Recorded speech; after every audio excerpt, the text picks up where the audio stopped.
I created this curve, I don't know, maybe 5 years ago, in response to some concern by a couple new hires we had on our team. So, one of the things you always hear when there's a new hire, whether they're senior or junior, is I expect to see that person hit the ground running and be productive right away. And you do have a right to expect that. In our industry, in the technical industry, that's especially true. You pay a lot of money, but it turns out we need to be realistic about that. And there's a lot more to being productive than just the ability to write code or to do a project or something else. There is networking, understanding how the company operates. The bigger the company, the worse it is.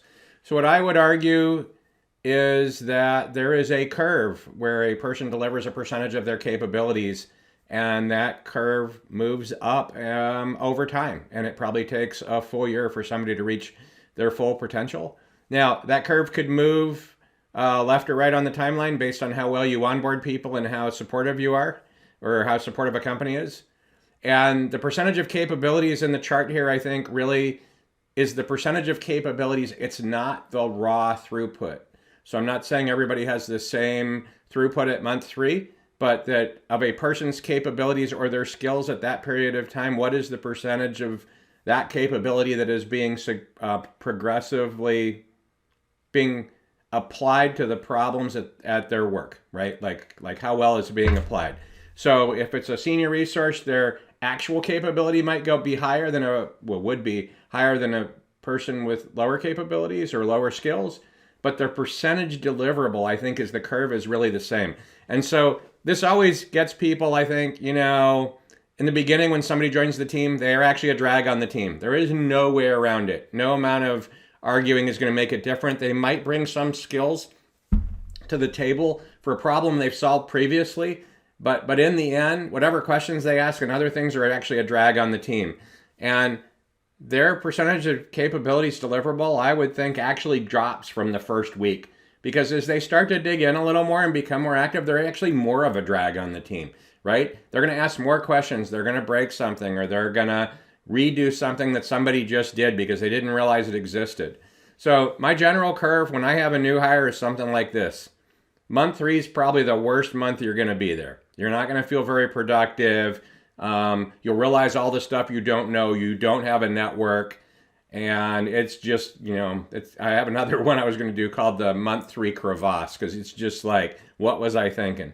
And then it starts to ramp up. And the curve could be off, like I'm not convinced. But at like 6 months, somebody starts to really be productive. So you might jack this up a little bit to like 30% at 6 months. But really at 6 months, the person is not a drag on the team. They're helpful. People will start to ask them more questions, or they'll be able to more proactively provide stuff. They'll actually start to have a network at that time. And then as you get into month 9, that's really where the productivity starts to go up.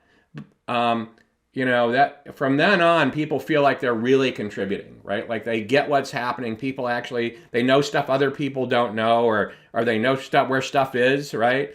And so I think when you hire somebody, you should take into account that the percentage of capabilities that they will have, not the absolute, but what percentage, how far along the path will they be?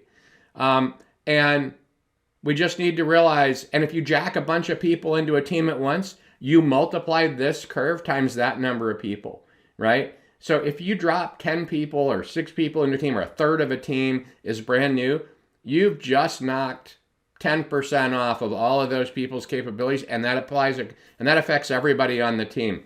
So generally, what I found, it's better to stream people into a team, some percentage per month or some percentage every 3 months. But if you want to jack a whole bunch of people in at once, that's great.